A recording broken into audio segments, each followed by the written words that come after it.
Oke, assalamualaikum warahmatullahi wabarakatuh. Waalaikumsalam warahmatullahi wabarakatuh.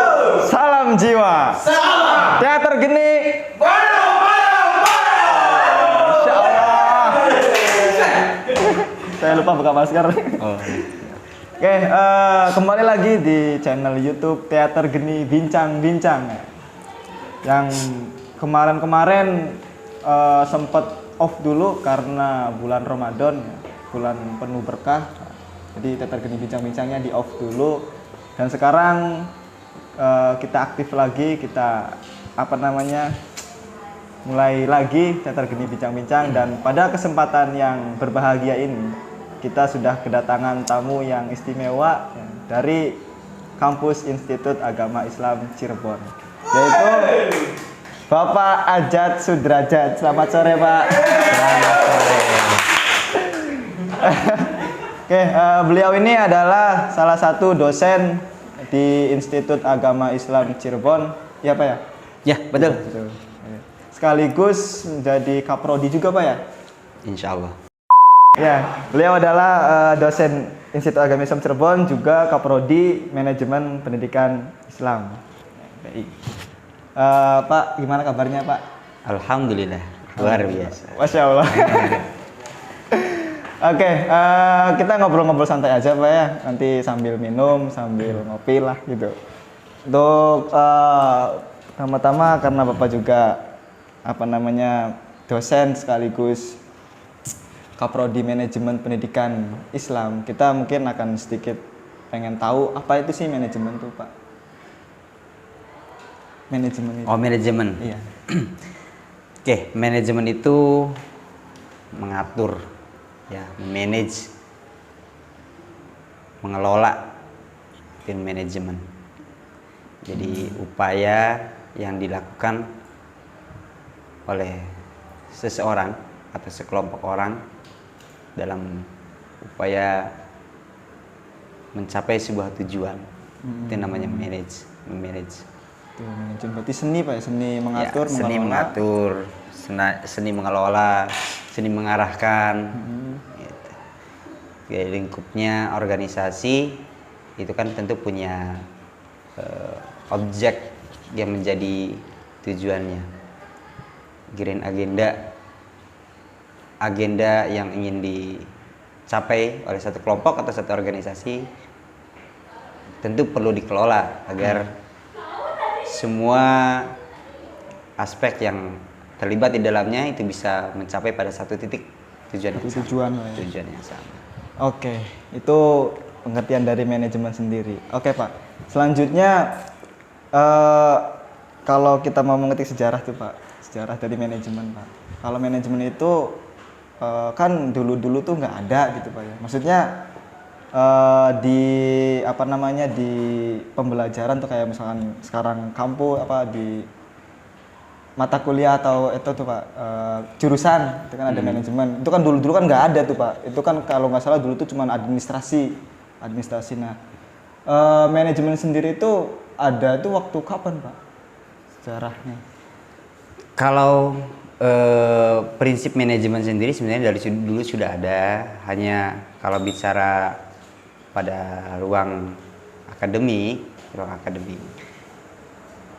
ini perkembangannya memang didahului oleh administrasi itu sendiri gitu. Kemudian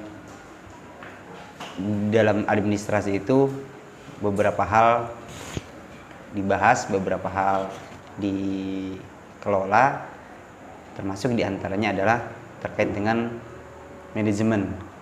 Nah, sehingga ketika pertanyaannya adalah sejak kapan manajemen itu sendiri menjadi sebuah ilmu khusus, ini sulit untuk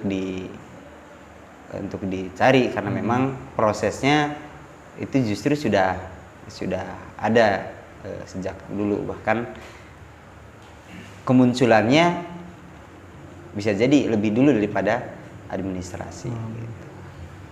Oke,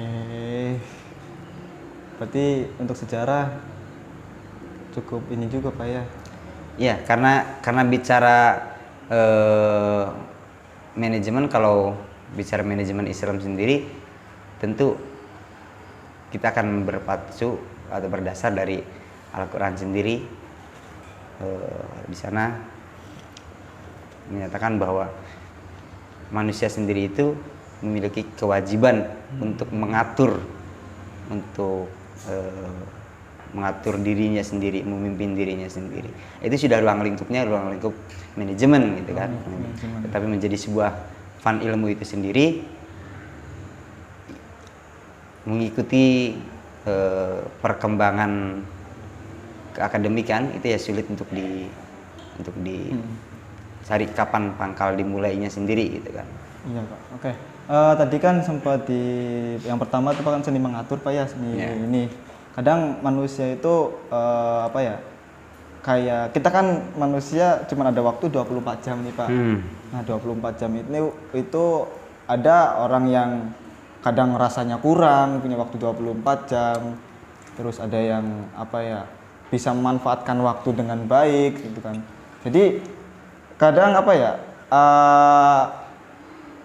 Ada orang yang berpikiran apa ya, pengen yang lebih gitu Pak, pengen waktu dengan baik. Ada juga orang yang pengen seperti dia tapi tidak bisa melakukannya gitu Pak. Nah itu kira-kira apa tuh Pak faktor-faktor? Oke. Kalau saya pikir sih sebenarnya lebih kepada kualitas ya, karena secara kuantitas semua orang punya waktu yang sama, satu hari 24 jam waktu yang sama. Tapi pada sisi kualitas seseorang ada yang mereka bisa memanfaatkan waktu 24 jam itu lebih efektif, lebih produktif. Ya, tetapi sebagian besar lagi justru tidak bisa memanfaatkan waktu yang sama dimiliki oleh orang lain itu. Artinya punya kualitas yang berbeda, bahkan dari sisi produktivitas ya segampang ngomong malas lah. Malasnya lebih akeh penyakit iya kan. Bahasa kerennya kan produktif, kan tidak produktif itu segampangnya ngomong yang malas itu. Gitu. Artinya sebenarnya waktunya sama. Artinya yang membedakan adalah dia mampu nggak dan mau tidak untuk memanfaatkan waktunya lebih produktif mungkin, lebih berkualitas mungkin gitu. Karena dari sisi kuantitas semuanya punya waktu yang sama. Saya 24 jam, Mas Arif 24 jam, saya mengalami mungkin usia yang berbeda gitu kan, tapi produktivitas mungkin Mas Arif lebih produktif dibandingkan saya, dan artinya itu tergantung dari pribadinya mau seperti apa. Perkara mampu tidak mampu sebenarnya itu perkara yang lain. Proses yang dilalui untuk menjadi seseorang yang produktif itu banyak cara, banyak upaya yang bisa dilakukan. Tetapi kemauan itu yang harus muncul dari dirinya sendiri. Nah, tadi kan ya penyakit yang paling besarnya mah malas Pak ya. Nah itu untuk kita kan kadang ya manajemen itu mengelola Pak ya, mengatur gitu. Kadang kita pengen memanfaatkan waktu dengan hal yang baik tapi belum bisa dengan baik. Nah cara-caranya untuk bisa ya sekiranya bisa ada kan dari ilmu-ilmu manajemen yang sekiranya kayak misalkan apa ya, misalkan hal-hal yang pengen dicapai ditulis-tulis dulu gitu tuh Pak. Itu gimana tuh Pak? Oke, tentu langkahnya bisa berbagai hal ya, bisa berbagai hal untuk menjadikan seseorang itu produktif. Yang secara umum yang harus dimiliki adalah manajemen diri pribadinya dulu, self orientationnya. Orientasi dirinya itu ada enggak? Mau kemana dia? Mau mencapai apa? Kalau dia ingin menggapai sesuatu, minimalnya harus ada dalam dirinya bahwa saya ingin ke sana, saya harus mencapai ke sana. Karena kalau itu belum muncul, yang terjadi dia hanya mengikuti alurnya saja. Mungkin pada capaian-capaian tertentu bisa dia capai, tetapi dia akan merasakan hal yang berbeda dibandingkan dengan dia yang sebelumnya memang sudah ada orientasi untuk ke sana. Saya ingin lulus S1 tahun sekian. Jare wong Jawa mah bari gede nang bujur we ge dadi. Iya. Kecapai, ya kan? Tapi beda lagi kalau dia memang punya keinginan untuk mencapai itu, untuk segera, maka manakala dia menggapai tahun tersebut, dia benar-benar lulus, artinya dia ada proses yang memang diperjuangkan gitu. Yang membedakan itu bukan hanya hasil, tapi proses juga harus terukur kan, harus terarah. Bisa menggapai banyak orang yang ibaratnya sampai pada satu titik yang mungkin dia sendiri tidak pernah membayangkan gitu kalau dia sampai pada titik itu. Kenikmatannya tentu berbeda dengan orang yang dia punya orientasi untuk sampai ke situ. Dan ketika tercapai, rasa yang dimiliki pun kebanggaan, rasa sukanya, dukanya itu pasti berbeda. Jadi kembali ketika ditanyakan apa sih yang harus dilakukan, yang pertama adalah orientasi dirinya sendiri. Ya, berorientasi yang harus punya tujuan lah. Harus punya tujuan. Orang kalau asal hidup aja semuanya bisa hidup lah. Wedus di tujuan ya urip. Yang penting makan, Pak. Iya, artinya kalau nggak punya tujuan semuanya sama. Itu yang pertama. Yang kemudian yang kedua yang perlu dilakukan adalah orang itu punya pilihan. Setelah punya tujuan, orang punya pilihan. Mau jalur yang mana, mau alur yang mana. Mau jalur yang cepat, jalur yang lambat, mau yang baik, mau yang sangat baik, semuanya ada pilihan. Nah, pada saat itulah ketika sudah ada sebuah tujuan, maka dia tinggal merencanakan, punya perencanaannya, mau jalur yang mana yang akan dia langkah, yang akan dia lalui untuk capai pada tujuan tersebut. Gitu. Orang untuk sukses mungkin punya perspektif sukses yang berbeda antara satu dengan yang lainnya. Gitu.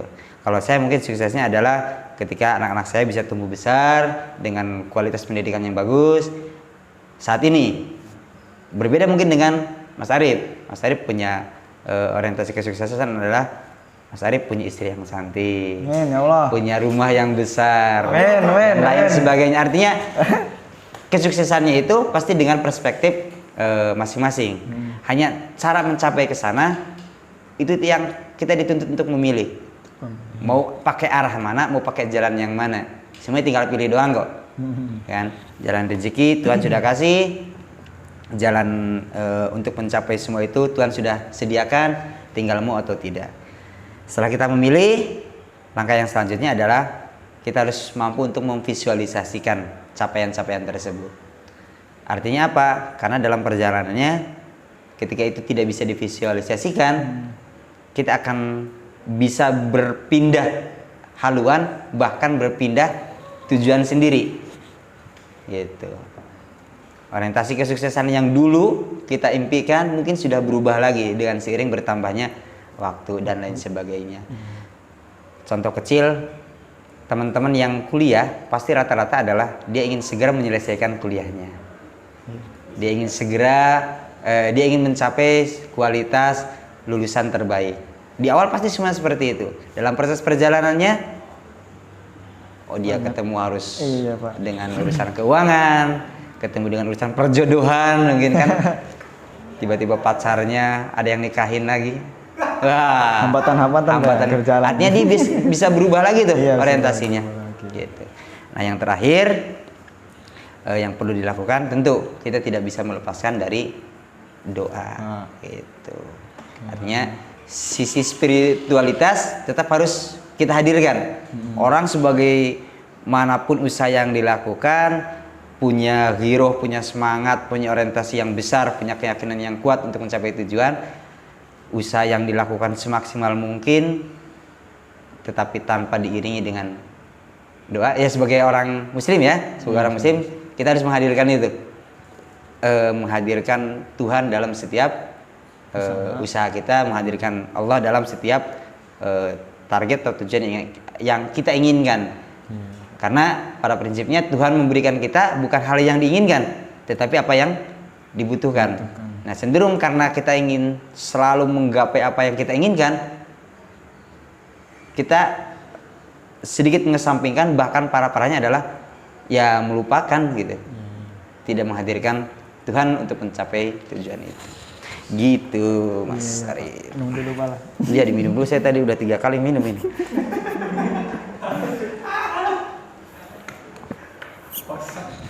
Aduh. Oke, ya itu ya menarik dari manajemen. Oke, kita mau nggak mau apa, saya ngambil contoh, jangan jauh-jauh lah dari Bapak sendiri. Bapak kan tadi sempat menyampaikan Bapak itu apa namanya, yang Arif lihat tuh, Bapak kan di kampus juga di Institut Agama Islam, kegiatannya, terus juga di Satgas juga kan tadi. Oh, iya. Satgas, terus Dulu juga itu. kalau nggak salah di yang di apa tuh LKPNU atau apa Pak? Oh di LKNU. Iya, RKNU juga aktif juga Pak ya. Nah, Ada. itu Bapak untuk membagi waktu-waktu, terlebih juga Bapak udah punya keluarga juga kan, udah punya anak juga, untuk membagi waktu untuk kegiatan-kegiatan Bapak sendiri itu prinsip yang Bapak tanamkan itu apa Pak? Oke, saya berpikir simpel sih. Sebenarnya orang itu sebagai makhluk sosial butuh sosialita, butuh bersosialisasi. Artinya untuk mencapai apa yang kita inginkan, kita juga tidak bisa egoistik. Hanya itu yang kita inginkan. Perlu bersosialisasi, perlu berorganisasi, karena tidak menutup kemungkinan bahwa ruang-ruang tersebut justru mungkin bisa lebih bisa menjadi wadah untuk kemanfaatan diri kita gitu. Karena kalau orientasinya keinginan, impian, pasti rata-rata adalah orientasi individu, ya, orientasi individu. Tetapi kalau udah bagaimana mencapai kemaslahatan umat, kemaslahatan untuk orang lain lah gitu kan, maka dibutuhkan ruang-ruang organisasi, ruang-ruang kelompok sosial yang mau tidak mau karena hidup di ruang sosial harus bisa dan mau bersosialisasi, berinteraksi dengan yang lainnya.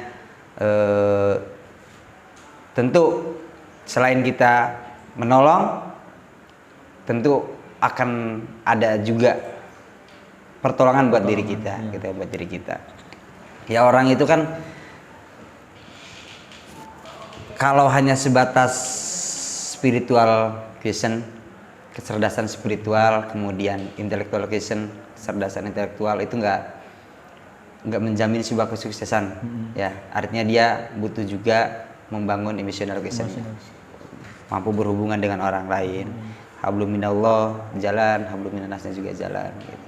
Artinya tidak ada prinsip sebenarnya yang terlalu muluk-muluk saya pegang. Saya hanya berpikir bahwa dalam sisi kehidupan saya harus mencapai apa yang saya impikan, apa yang saya inginkan. Tetapi itu pun harus saya memberikan kemanfaatan, besar atau kecilnya itu tergantung pada diri kita. Lalu kemudian bagaimana cara kita membagi waktunya? Tentu itulah tantangan. Kita harus melihat mana sisi yang urgent dan kurang urgentnya. Artinya tidak menutup kemungkinan kita akan dihadapkan pada dua persoalan, dua kegiatan, dua kesibukan yang dua-duanya membutuhkan kita. Hanya saja tadi mana yang sekiranya memang perlu kita dahulukan dan mana yang perlu kita geser dulu dengan tanpa meninggalkan. Nah ini itulah katakan seni dalam manajemen. Dua pekerjaan bisa diselesaikan gitu. Kerja cerdas itu lebih baik daripada kerja keras. Gitu.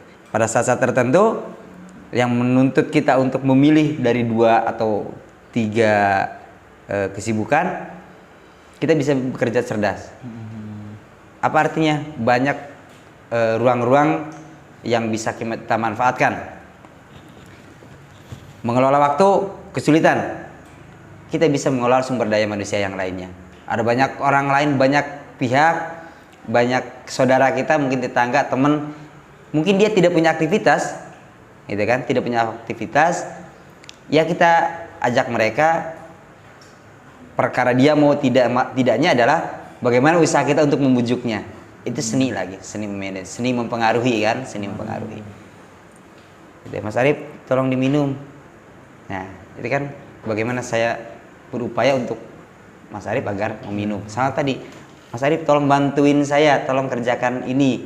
Nah, mungkin secara pekerjaan Mas Arif tidak punya kepentingan apapun, tetapi paling tidak saya melihat ada potensi dari Mas Arif yang mungkin bisa menyelesaikan pekerjaan saya. Dan tentu itu bisa menjadi satu peluang baru buat Mas Arif seumpamanya. Ketika kemarin Mas Arif kebingungan, gimana saya nyari pekerjaan? Saya ada pekerjaan tapi saya tidak bisa lakukan, mungkin ini jalan buat Mas Arif. Contohnya gitu. Begitu saja Mas Arif. Digawe simpel wis nglakoni bae apa bela. Aja digawe keder. Iya Pak. Aduh. Bosnya Kang Keder Pak. Ya orang kan ngoyo ya. Kadang ada yang dia nggak mau ngerjain, tapi dia nggak mau ngelepasin juga, gitu kan? Apa ya istilah bahasa Inggrisnya sih hawak. Dia mau ngerjain, nggak mau ngerjain. Ya, dia nggak mau ngerjain, nggak bisa mengerjakan, tapi dia juga nggak mau ngelepasin buat orang lain, Iya, gitu. Kenapa dia nggak mau ngelepasin? Mungkin ada orientasi. Contoh pekerjaan itu punya sisi materi. Kalau saya kasih ke orang, berarti lepas dong kesempatan saya untuk mendapatkan tambahan materi. Nah, yang terjadi adalah ketika itu dipaksakan, pekerjaan tidak terselesaikan dengan baik, kemudian materi yang didapatkan pun tidak terlalu berarti, ya kan? Tidak terlalu berarti. Artinya karena pekerjaannya nggak selesai dengan baik, tentu kita ada orang lain yang dirugikan. Nah, padahal kenapa tidak kita berikan tuh pekerjaan tersebut pada orang lain itu, kalau ada materinya. Saya pikir bicara ya keuntungan bukan dari sisi materi saja kan, bukan dari sisi materi saja. Jadi prinsipnya sih apapun aktivitasnya kerjakan mana yang paling urgent, yang paling memungkinkan untuk dilakukan, lalu kemudian lakukan kerja-kerja cerdas. Berikan peluang pada orang lain, jangan ngoyo, ngerjain sendiri aja. Gitu. Hawak gitu. Hawak. Kalau dalam agamanya tamak gitu, Pak. Ya, tamak bisa. Bisa. Kalau Insya ngobrol Allah. sama Pak Kiai itu gini. Amin. agak- Itu. Ustad. Ustaz apa? Oke Pak. Kembali lagi ya ke tema Pak mengenai manajemen dan aktivitas manusianya gitu. Yeah. Kayak di kampus kita juga kan bisa dikatakan apa namanya tadi nggak full 1 minggu tuh makanya malah terkenal ya waktu saya mau masuk juga banyak orang yang bilang kampus Institut Agama Islam Cirebon itu kampus yang bisa sambil kerja gitu Pak. Ya, terus pas saya masuk ternyata iya juga banyak yang sudah kerja, teman-teman juga banyak yang sudah kerja. Ya.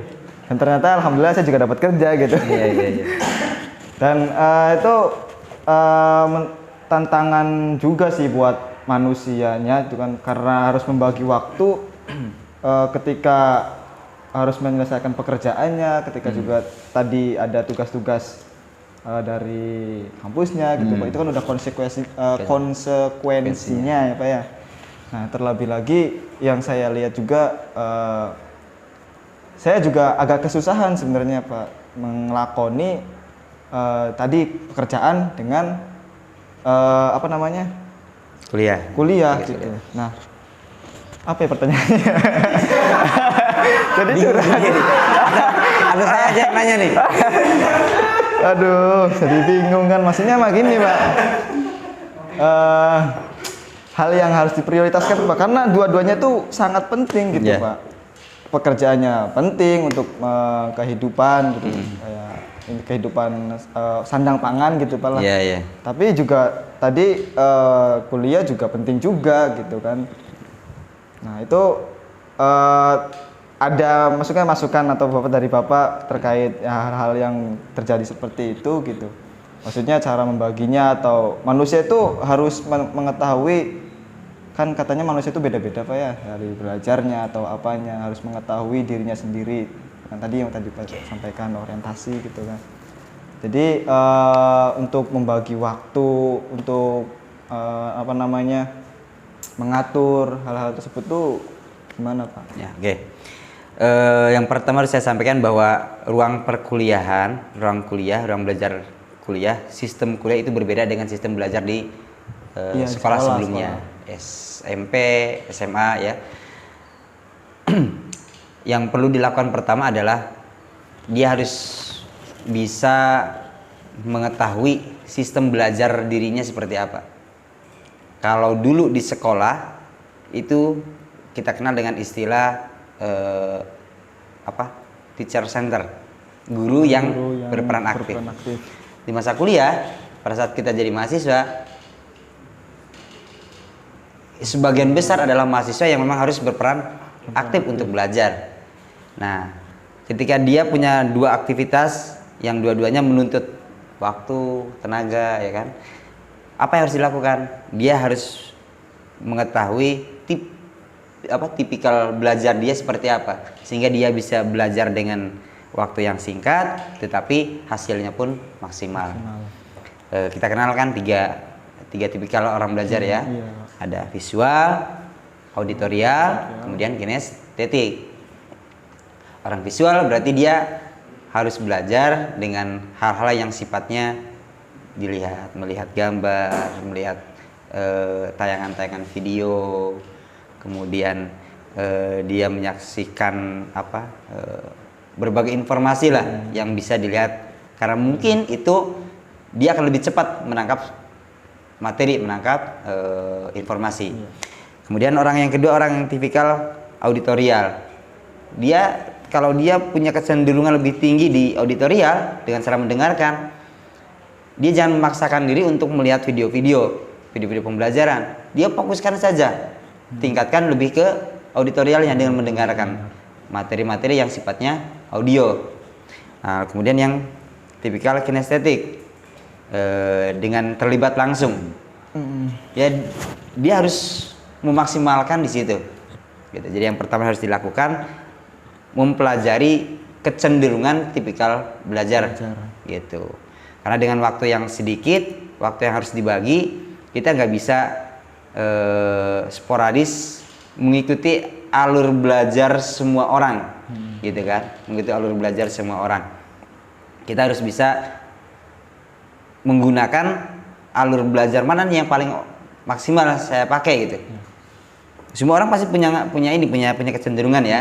Ya, saya kadang kalau lihat dari YouTube itu enak. Berarti tipikal visual. Saya lebih maksimalkan saja di situ.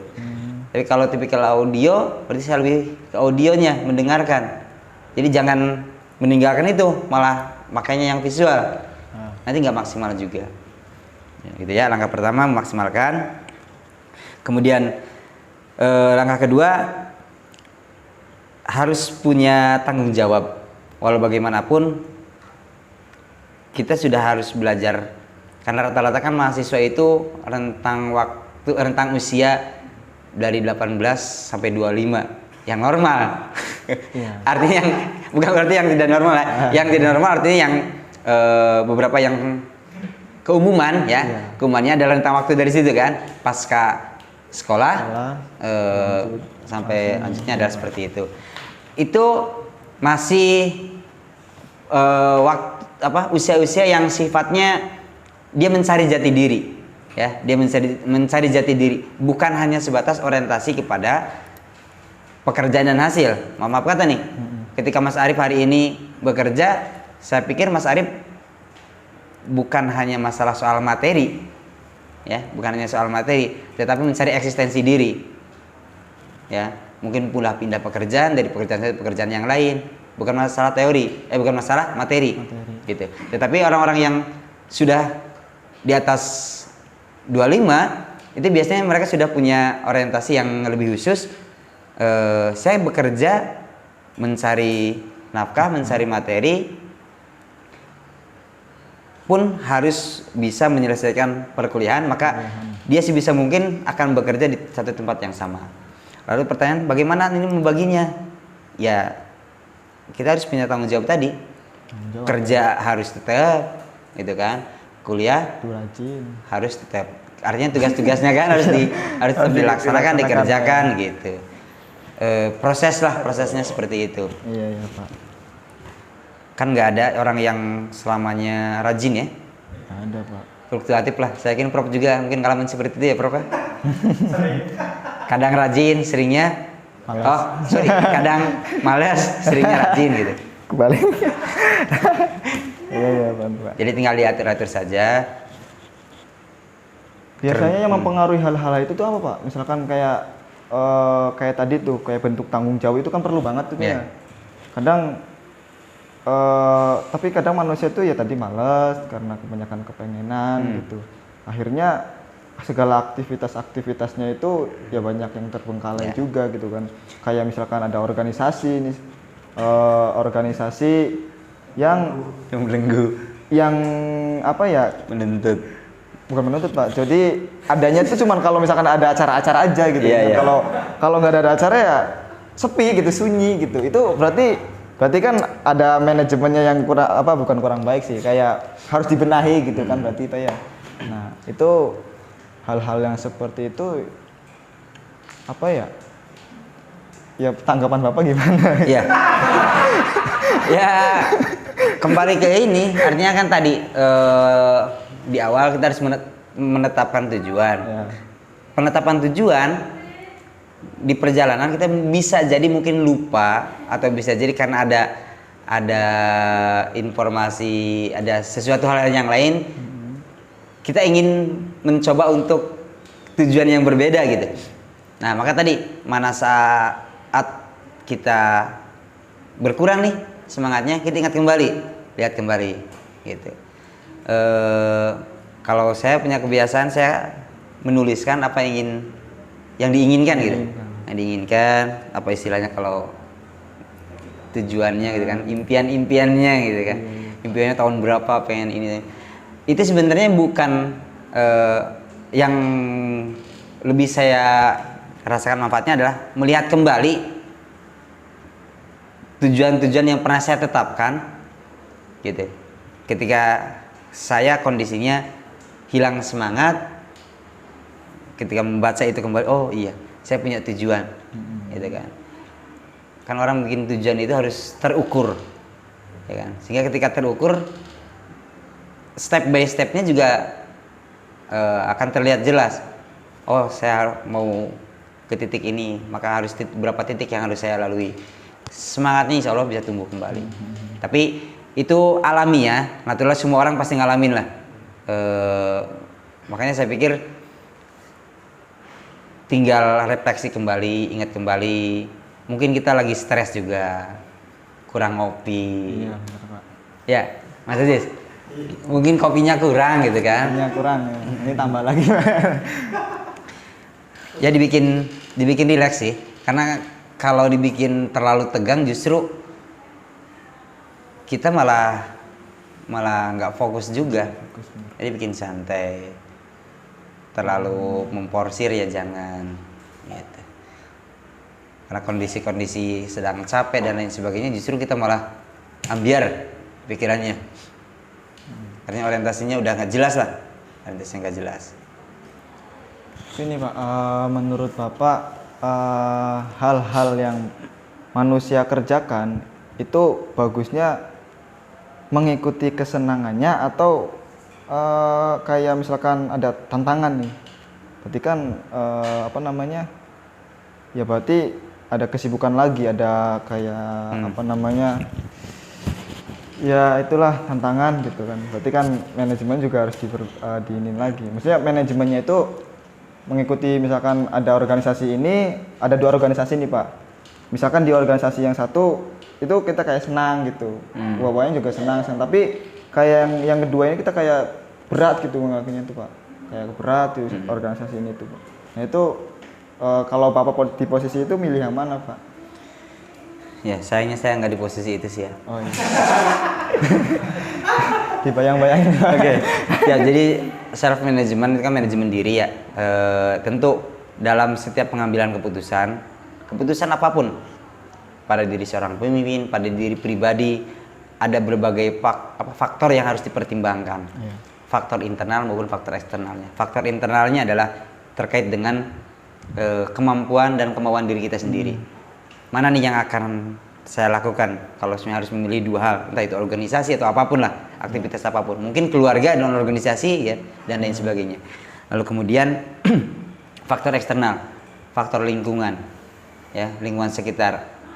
Tentu ada hal yang bisa mempengaruhi dari faktor eksternal, faktor lingkungan adalah impact, akibat yang akan terjadi manakala saya memilih ini. Manakala saya memilih ini, itu harus jadi pertimbangan. Lalu keputusannya mana yang akan kita pilih, itulah tantangan tadi di self management. Kita harus mampu memutuskan sesuatu, apapun pilihannya itu sudah dipikirkan matang-matang. Kalau bicara risiko, semuanya ada risiko, gitu kan? Semuanya ada risiko. Ketika kita pilih A, yang akan timbul adalah apa? Ketika kita pilih B, akan timbul adalah apa? Nah, kalau kita pilih A, keputusannya, maka kita harus siap dengan konsekuensi apa yang akan ditimbulkannya ketika kita milih A tersebut. Dan itu sesuatu yang saya pikir nanti tidak kaget lagi. Oh, udah aku sudah siap kok, gitu kan? Aku sudah siap. Gitu. Jadi pengambilan keputusan itu murni. Tadi saya katakan manusia itu kan punya hak untuk memilih, ya kan? Hak untuk memilih. Tetapi yang paling berkehendak tentu Tuhan ya, untuk Tuhan. Tetapi manusia diberikan hak untuk memilih mana nih yang akan kamu pilih, jalan yang mana. Jadi nggak ada, saya pikir tidak ada satu kesalahan pada seseorang ketika dia mampu untuk memilih sesuatu yang benar-benar dia sudah perhitungkan. Karena sifat benar tidaknya orang mungkin punya penilaian yang berbeda, ya kan? Wah salah, ente milih puan je, bener. milih wadonnya blesak sih lah. Padahal kita milih kunku anaknya gubernur, semua. Anaknya Pak RT. Harus dipertimbangkan. Ya pertimbangkan, artinya kan nggak salah gitu. Oke, terima kasih Pak atas waktu kesempatannya.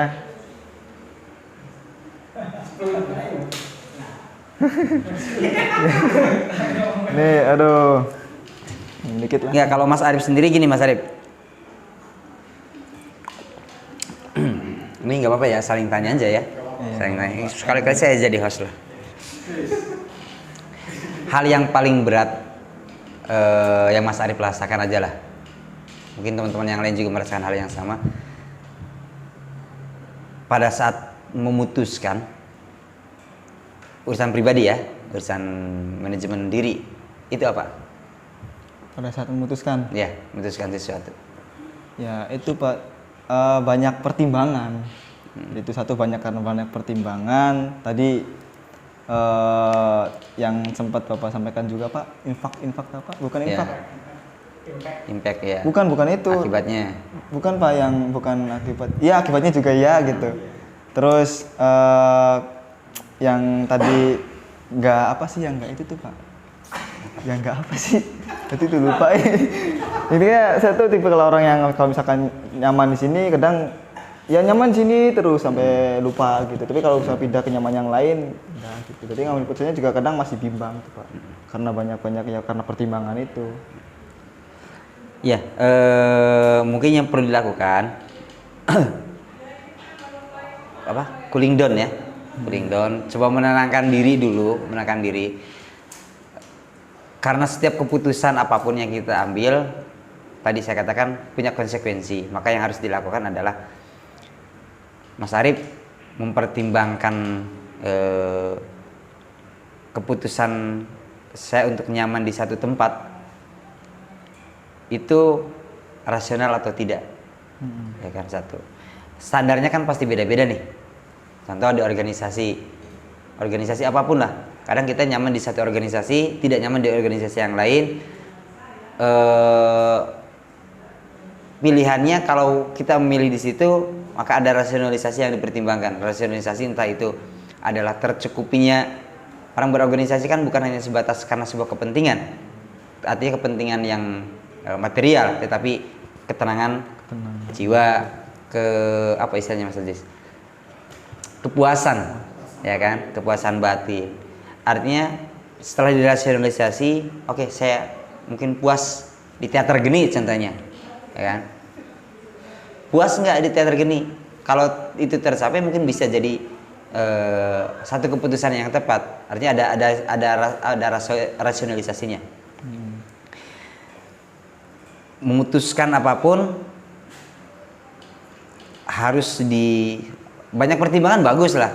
Yang saat itu kalau nggak ada pertimbangan, jebret wes sporadis. Wah, ada pertimbangan bagus, banyak pertimbangan bagus. Nah, hanya saja bagaimana menilai pertimbangan-pertimbangan tersebut tadi dengan merasionalisasikannya. Oh, ya harus belajar mulai dari situ kan. Oh, saya ini bagus nih kalau melakukan ini. Oh, ini saya nggak bagus lah gitu. Dan satu hal lagi, jangan terlalu berpikir apa yang saya dapatkan, karena tidak melulu apa yang kita lakukan itu kita akan mendapatkan sesuatu. Banyak kecewanya nanti. Iya bener Pak. Iya kan?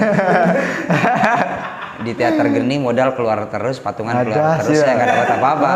Yang subscribe belum banyak juga gitu kan. Nah, artinya kan berpikir apa yang saya dapatkan, iya. Tapi coba berpikir juga apa yang bisa saya berikan melalui teater geni. Alhamdulillah teman-teman bisa menginspirasi yang lainnya. Mulai acara-acara seperti ini bisa menjadi fasilitas. Ya nyadong terus belenak, sekali-kali ngupai kan, kan bisa ngasih gitu. Iya Pak, bener. Diseruput dikit kopi nih. Siap Pak.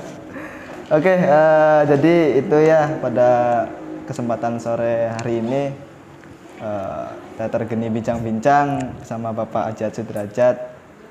Ya berbincang-bincang tentang manajemen, tapi ya melamprak-lamprak juga.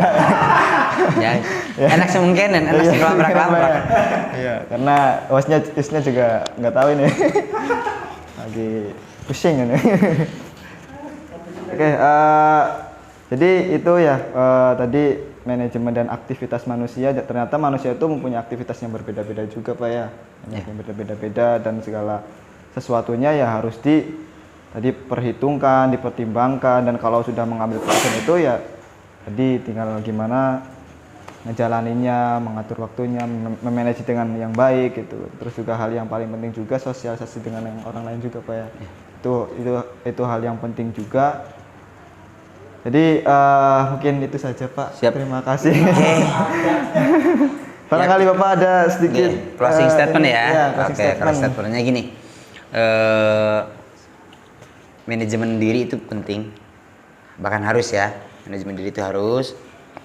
Siapapun kalau kita dilakukan dengan rapi, dilakukan secara terkontrol, maka hasilnya pun pasti akan lebih baik, gitu kan? Pasti akan yang lebih baik.